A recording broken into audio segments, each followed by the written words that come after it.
Hi everyone, Marco and Tankie here for a brand new episode of our special edition Lore of the Universal Century. Today we're going back to the late UC in an attempt to answer a particular question, which is...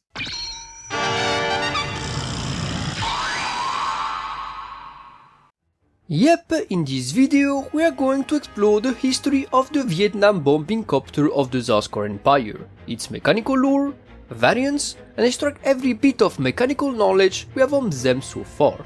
Before we start, I will have the pleasure of reintroducing our new lore assistant, the always commendable V-Tank known as Tankie, that will take Scott place for late UC videos from now on, and even has his own best by camouflage so as to avoid Zanscare sending him to the guillotine. But let's start by the beginning. What is exactly the Zolo? Codenamed ZMS-S08G, the Zolo, technically pronounced Zoro, was a mass-production transformable ground-use mobile suit, serving as Zanscare's first-generation mass-production ground model for their early Earth invasion during the Zanscare War. A machine created as part of Zanscare's first generation of mobile suits, designed in a time Zanscare held a massive technological edge over all factions but hadn't faced any serious resistance yet, the Zolo was the embodiment of this early stage of the Zanscare War, packing numerous experimental and sometimes impractical features for a mass production model meant to give it state-of-the-art abilities on the ground. Indeed, instead of trying to shine as a ground model by acting as a superior walker, the Zolo was a machine designed to instead ensure air dominance, securing large portions of captured land from the skies before launching retribution bombings to quell the populace into submission. To achieve this, the Zolo first introduced its most infamous gimmick, a combiner transformable mechanism similar to the one introduced by the Bawu series nearly 60 years earlier, nicknamed the Terminal System. Through this terminal system, the Zolo could split in two very different and separate pieces, which would themselves slightly transform to become more aerodynamically shaped: the top terminal, a small attack copter manned by the Zolo pilot, and the bottom terminal, a more sluggish bomber made of the Zolo legs that would follow the top terminal unmanned. This system was coupled to a new controlling method called the Minovsky control, where the bottom terminal would be tuned to the Minovsky particles vibrations of its own top terminal, following it faithfully while removing its control from the worries of the top terminal pilot. In this split mechanism, the top terminal would then serve as an attack reconnaissance copter, coming with a Vulcan cannon, a pair of 9 tubes anti-air or anti-ground missiles, and the two beam sabers turned into mid-range beam guns, relying on a new system called the beam rotor to hover instead of using regular avionics. A rotor consisting of 4 thin beam blades spinning at high speeds, the beam rotor was actually not a lift-type system, with the spinning blades leaving artifact Minovsky particles all around, eventually forming a small heat field, greatly reducing gravity all around the chopper, enabling its very crude avionics to propel it through the air, a sort of cheap alternative to the Minovsky craft system. The bottom terminal would instead achieve flight through a crude experimental version of the Minovsky flight system, the miniaturized version of the Minovsky craft that would however never be finalized before the Victory Gundam, thus giving the bottom terminal longer flight periods than the rotor-equipped top terminal. The sluggish unmanned bottom terminal would instead, as we said, act as a bomber, carrying large weapons for the Zolo pilot to use once transformed back in mobile suit mode, while packing multiple bombing assets such as a 30 tubes depth charge to obliterate ground targets from the skies. In its mobile suit mode, the Zolo would also have a few merits and assets on its own, being the only Zanscare mass production model to pack a multi-eye sensor in its Fox Eye camera system, a feature usually reserved for prototypes, while introducing a signature impressive arsenal, ranging from a custom beam rifle, capable of being charged through its own generator or spur E-caps, a custom beam bazooka, and an optional physical Gatling. Ice on the cake, the Zolo could still benefit from its beam rotor in mobile suit mode, enabling it to fly in the air indefinitely through their use, while also being able to use it as a defensive beam shield or an offensive beam chainsaw if need be. Now, like any design, the Zolo was not devoid of flaws, quite the contrary. First of all, the Zolo and its terminal system were riddled with flaws at every possible level, being difficult to handle, difficult to control, extremely vulnerable to the point of Zolo pilots usually having to cover each other's bottom terminals before docking, and of course, technically problematic due to the bottom terminal faulty Minovsky flight system and the Minovsky control being sometimes unreliable. Add to that the top terminal design, with its canopy-style cockpit and its inbuilt escape pod, resulted in the suit coming with a non-panoramic style all-sky monitor, a nearly 70 years downgrade in terms of technology. To top that, the Zolo beam rifle was of a lower convergence rate than most of its modern counterparts, resulting in low destructive power, more similar to beam guns. Finally, the Zolo was a mobile suit created early on during the Zanscare War, and mainly designed to deal with Ragtag Federation units and human-sized guerrillas, making it an excellent operation tool and city bomber, but a rather poor match for the emerging Ligue Militaire and its high-end new mobile suits designs. Because of this, the Zolo was quickly phased out for newer, better and simpler successor machines such as the Tomliat, being already a few months outdated by the very start of the Victory Gundam series.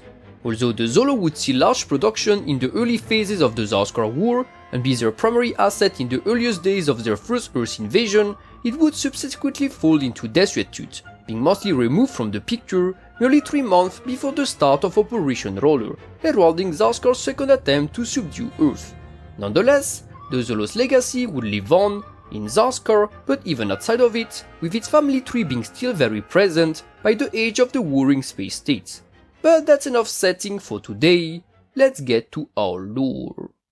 The year is Universal Century UC 152. At that time, the Zanscare War was already in its early stages, with Side 2 new expansionist nation, the Zanscare Empire, moving forward to take control of the entire Earth sphere, at the time engulfed in the earliest days of the age of the warring space states. After nearly 3 years of Cold War with the Earth Federation, sporadic clashes against backwater garrisons, and an inner war in Side 2 for control over rivaling space colonies, the Zanscare Empire had finally decided to take things into their own hands, launching a preliminary invasion of Earth, deploying troops in Eastern and Central Europe, as well as on the African continent. This first landing operation, the one targeting Europe, was left unopposed by the Federation having mostly left Earth to its own devices, and quickly materialized by Zanscare taking control of the Lagern airport around modern Prague, using it as an advanced base of operations, as well as the HQ of their newly formed elite mobile suit forces, the Yellow Jackets, formerly the Federation Instructor Corps of Zanscare capital, Amelia. Since its founding, Zanscare had built its forces mainly with federal surpluses of their own, such as custom G cannons or aggressor suits of the Burga series, the Federation Instructor Corps of Amelia, now the Yellow Jackets, once possessed, before switching over to a single line of mobile suits, the Zoloat series, a line of modern and high-performing spacious machines mainly represented by the ZMS-S08G Zolo, developed by Zanscare's own research think tank, the Ballistic Equipment and Space Patrol Armory, aka BESPA. Through this manufacturer owns the Side 2 scenery branch nationalized by the leading Gachi party, Zanscare had started a war with a key technological advantage, with BESPA pumping out not only advanced mobile suit designs, such as the Zoloat, but new ships such as the Callisto and Amastea as well, thus providing Zanscare with a decisive edge against more of the stagnant Federation forces and the military surplus suits usually fielded by the other local colony garrisons. Zanscare's reliance on the Zoloats, however, proved problematic as the Earth's invasion was started, with the Ladybug suit, a space-only model, being completely insufficient to provide Zanscare with the well-needed edge to take control of their new earthly possessions. Thus started the Zolo's development project, an engineering plan put in place following the Yellow Jackets' expressive request for a long-range and multi-purpose mobile suit capable of helping them, with their limited numbers, to firmly secure a foothold on the captured earthly grounds. To fulfill this request, Zanscare core engineers in Side 2 started working on a new design for the Lagern base to produce, while first introducing a particular technological asset for that model to adopt. This asset was the infamous beam rotor, introduced by BESPA as a way to combine a beam shield, an offensive rotor blade, and a semi-Minovsky craft system in a single package, thus offering mobile suits equipping it near limited flying abilities at a minimal cost. Now, while the beam rotor had already been conceptualized by BESPA at that point, it was far from being an optimized, implemented tested technology, with BESPA still needing to tweak the design left and right to gauge its practicality. Thus came to be the Zolorotor, a Scarecrow test type prototype mobile suit specially designed to test the new large type version of the beam rotor that BESPA had managed to create. Now the Zolorotor was little more than a stripped down version of the Zoloat, removing its Ladybug shoulder units while enlarging its thrusters, of course also including a large beam rotor on its back, as it was the main feature Zanscare wanted to test. Whether the Zolorotor was actually deployed on Earth or only tested in Amelia is still completely unclear, but it is known it greatly helped Vespa finalize their early beam rotor technology, the new asset being standardized as a beam shield type of armament instead of a back-mounted unit, and miniaturized for the incoming mobile suit plan for the Yellow Jackets, the Zolo. Research on beam rotors would continue at the Lagan base afterwards, including an improved version for the Shockeo,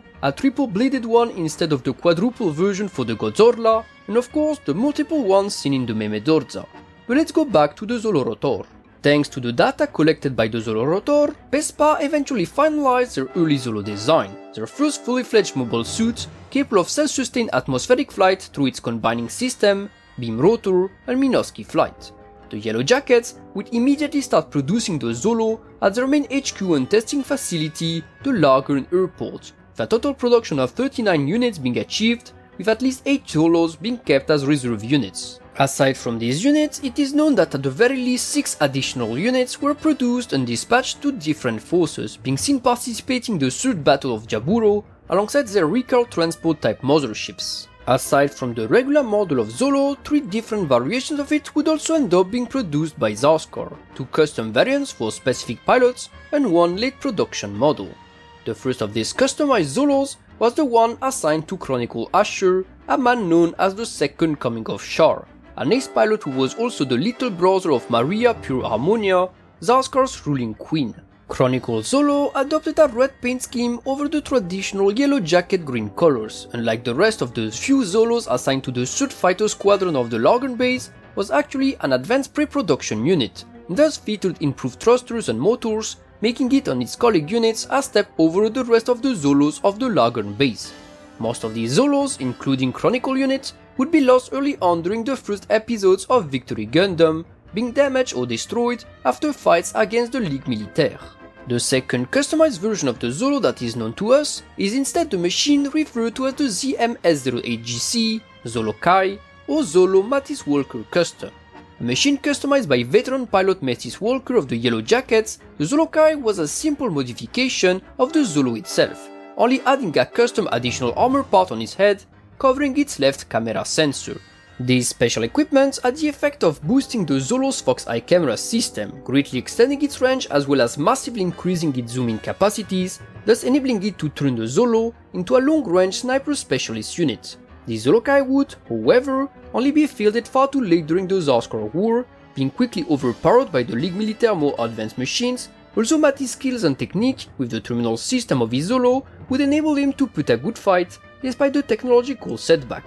Now, aside from Chronicle Zolo and the other pre-production units and Mattis' custom Zolo, it is known that an upgrade of the Zolo model, the Zolo late production type, was eventually designed by Vespa at some point during the Zanscare War, although it is unknown if that particular model was actually produced or if it never left the design board. This Zolo late production type, painted in a new reddish paint scheme, differed from its predecessor through the introduction of numerous additional thrusters, not only on its legs, shoulders and waist, but also exposing some additional verniers on its knees and front waist, allegedly giving it better maneuverability and mobility overall.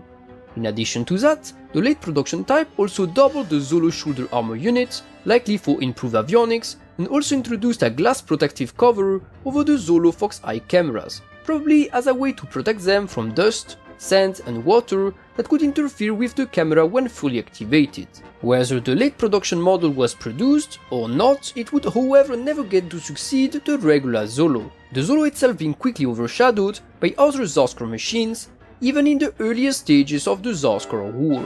Indeed, even by late winter UC 133, the Zolo was already on the verge of being outdated from a mechanical standpoint, the advanced production units manufactured at the Lagan base being already considered obsolete compared to newer models pumped out by Vespa Central Facility in Amelia in the Zanscare homeland. By that point, the Amelia facility had not only finalized the design for the Zolidia, a ground adaptation of the Zoloat, still capable of space combat that didn't use the complex transformation system of the Zolo, but also the Zolo's own successor suit, an advanced transformable mobile suit known as the ZMS-S09G Tomliat. A machine manufactured by the Amelia facility even before the Zolo had finished collecting field data to influence the next generation of machines, the Tomliat was a much more refined and advanced transformable mobile suit than its predecessor, with its performance said to be twice as high as the Zolo's. Partially created to remedy to the Zolo's issues with its complex combiner system, the Tomliat thus reinvented itself as a more traditional transformable model, ditching the top and bottom terminal system to instead adopt a singular attack copter mobile armor form, enabling the model to fully transform back and forth from a mobile suit mode to a high-speed helicopter form. In this alternative form, the Tomliat could rely, much like the Zolo, on wing-mounted missiles and a front Vulcan cannon to eliminate ground targets, but was also equipped with a pair of inbuilt 4-tubes launchers which could be used in mobile suit mode.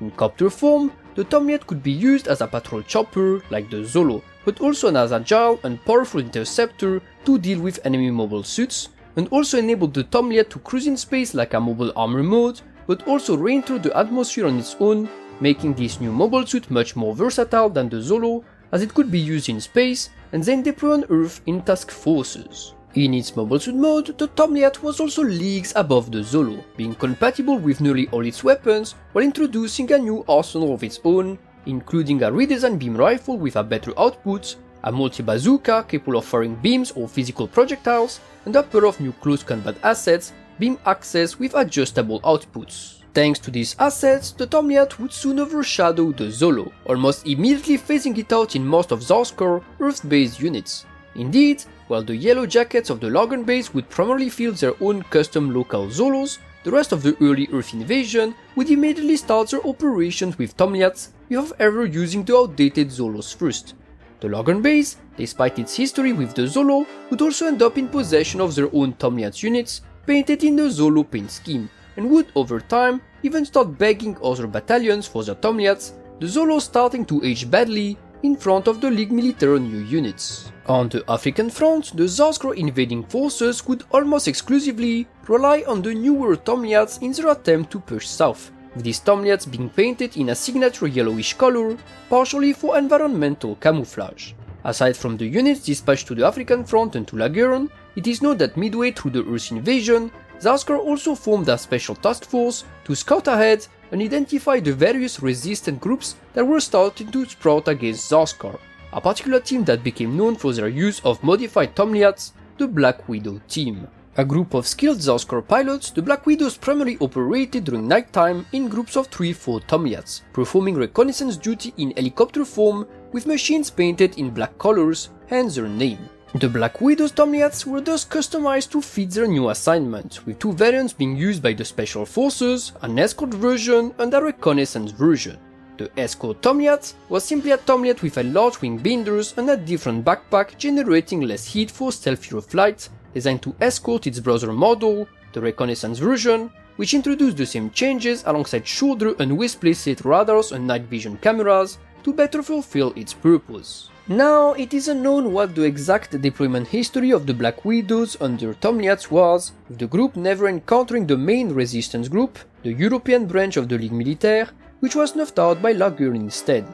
It is, however, likely that the Black Widows participated in the African operation and were the group that flushed out and located the Bluebird team and other nocturnal assault forces of the Ligue Militaire, combined with the 4 Avengers team of the Earth Federation, leading to a confrontation between the two sides, which Zanscare lost at Kilimanjaro. Despite this, the Tomliat production proceeded as expected, with the suit being produced mainly in the Amelia colony, resulting in some Tomliats being used in skirmishes far away from Earth on the lunar surface. Now, despite all its merits, the Tomliat was not exactly a perfect machine in its own right, the model still retaining numerous issues Vespa's engineers desperately wanted to fix. Mainly, the Tomliat was not just much more expensive than the Zolo, but also didn't address one of the Zolo's own flaws, with the beam rotor placement on the forearm while making it usable as a beam shield, forcing the Tomliat to fully dedicate an arm when flying with it in mobile suit form. Worse, when swapping between mobile suit form and copter form,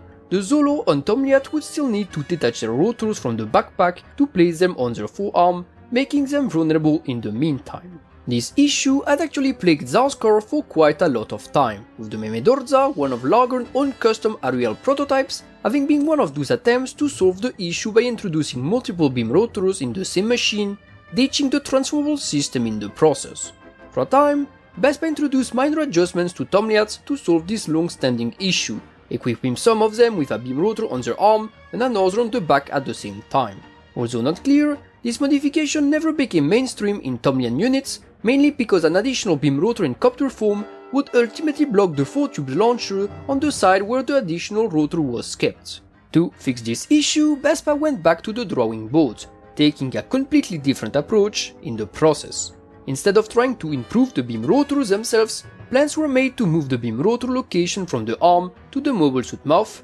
freeing both hands from having to hold it, thus enabling the Tomliat derivative to use both its hands, a method similar to what was attempted in the Meme Dorza. Now this change included a problematic flaw, as the beam rotor wasn't miniaturized enough to be seamlessly placed on the mobile suit mouth, thus requiring some tweaks. To achieve this, Vespa ditched their own high-tech version of the beam rotor, functioning around the principle of beam blades spinning at high speed to establish the Minovsky field, to instead revert back to an older technology, the original Jovian-style beam rotor. For those who don't know, the beam rotor technology had once been probed by Jovian engineers since the late UC-130s, notably with the helicopter mobile armor, with physical emitters spinning at high speed, each emitting a thin beam to lay the necessary Minovsky particles around, a less refined version of what Zanscare was eventually able to create. This technology, less effective but way simpler to miniaturize than Zanscare's own high-tech beam rotor, was just used by Vespa for the Tomliat successor, downsizing such physical-based rotors before grafting it on their Tomliat-derived machine. Thus came to be the Vigan, an enhanced version of the Tomliat that equipped a moustache-like Jovian-style beam rotor on its head rather than on its forearm, foldable when not in use, but fully capable of spinning to act as a functional beam rotor. The Vigan beam rotor could be used to deflect physical and beam attacks alike, like a normal beam rotor, and was also powerful enough to make the Vigan fly in the air, leaving both its ends free to be used for other purposes. Now, the Vigan was also a sort of homework project for Vespa's engineers, with the unit being an attempt to replicate the Tomliat, a high-end design of theirs, only with Jovian-derived technologies, which was most of the time cheaper, but also of a lesser quality. As a result, the Vigan, while retaining most of the Tomliat mobile suit features, ditched the Zanscare Fox Eye camera system for the way cheaper Jovian Cat Eye Mono Eye sensor, while also integrating many internal Jovian components, forcing to externalize many of its power cables. Because of this, the Vigan ended up being a sort of upgrade and side grade of the Tomliat at the same time, being cheaper, nearly as powerful, and fixing the beam rotor issue that plagued the Zolo series, while being made with lesser materials and technologies, which notably resulted in Vespa ditching any transformable system for it, completing the Vigan as a non-transformable mobile suit with a copter alternative mode. The Vigan would end up being mass-produced by the Zanscare Empire, who would mainly deploy it to the loyal colony defense forces of colonies that Zanscare conquered during the Zanscare War. In short, a sort of export version of the Tomliat. Aside from the regular one, the Vigan would also, similarly to the Revamp, be deployed alongside its own Commander version, which only differed through its signature Commander crest. Most of those Vigans would remain in service well after the Zanscare War concluded, being still in use in the late UC-160s as the age of the warring space states raged, proving the Zolo line efficiency and battle prowess, even if some of them ended up being preyed upon by some dubious spot bubble armors we saw in the precedent video. Now, back in UC-133, the Vigan being assigned to colony forces was not decided only because the Vigan was kind of a side grade over the Tomliat, but rather because the Vigan was immediately overshadowed by a new high-end successor to the Tomliat that Vespa rolled out in the late spring of the same year. At the same time the Vigan was completed, the ZMS-S08G Domuttlia. The last member of the Zolo line, the Domuttlia was essentially a refined and steroid-fed version of the Tomliat, sharing a few parts with the Tomliat for the sake of productivity, while introducing a massively enhanced design, being lighter, with a 520 kW bonus of generator output and multiplying its raw acceleration by nearly 2.15.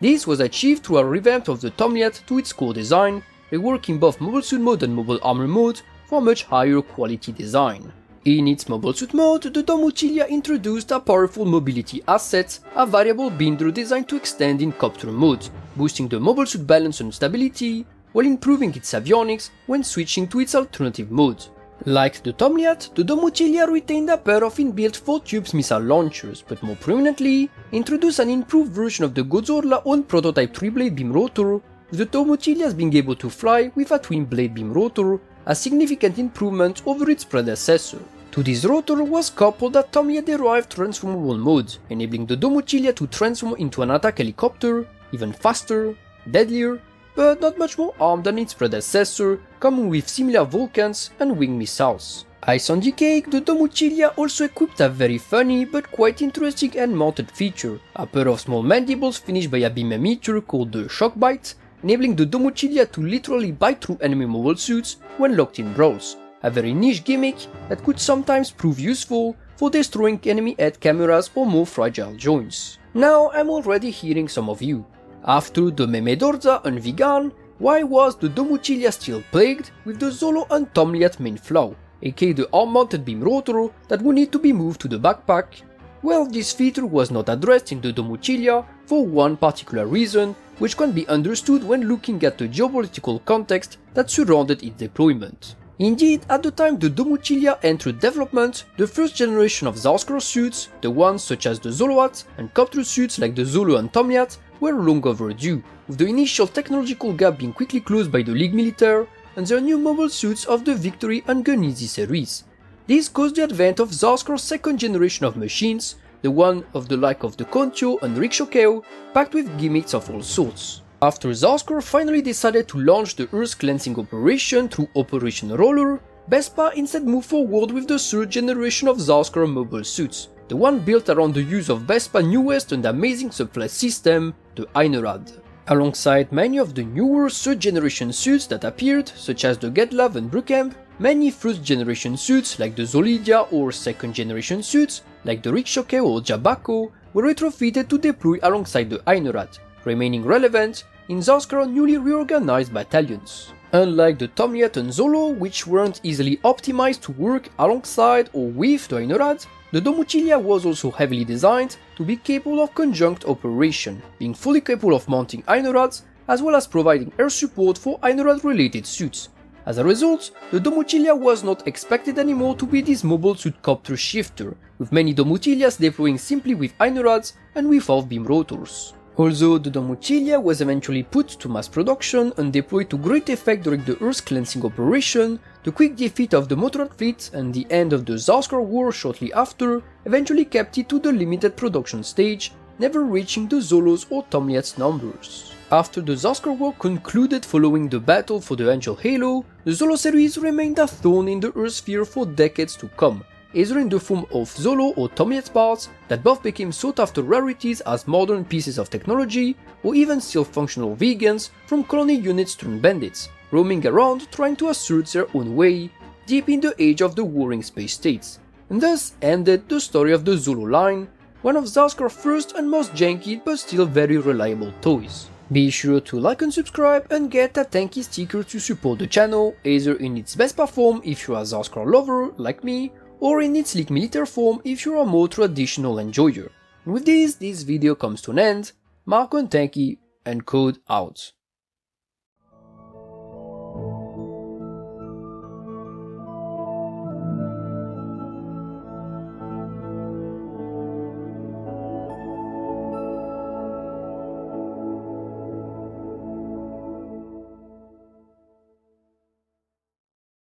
But who will survive?